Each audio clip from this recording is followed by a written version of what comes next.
Hi, my name is Konstantin Magnus. In this Houdini tutorial, we are going to cut gaps into meshes. As a base surface, I would like to use a template head. Let's scale it to unit size by setting the match size node to scale to fit 1. When you zoom in, you can tell that the mesh could use a bit more resolution, so let's subdivide it at least once. I would like to drive the clipping by a float noise attribute called mask. This node currently outputs only positive values, so let's switch the range to be zero-centered. That way the mask has negative and positive values, and we will cut right through the zero line by setting the clip node to cut right through the mask.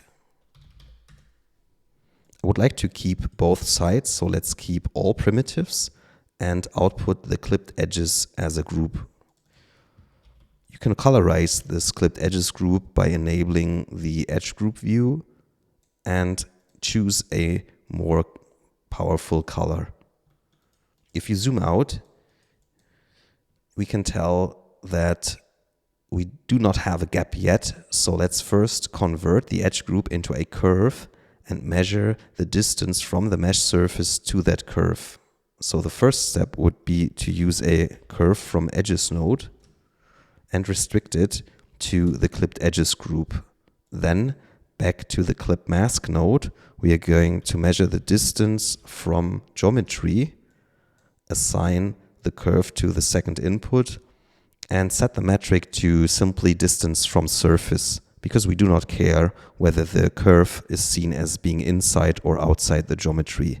This way it computes faster and it outputs an attribute called dist, which we can then use for clipping one more time, this time on the attribute called dist, so we can rename the clip node accordingly. As soon as you increase the distance, you should see a gap coming up.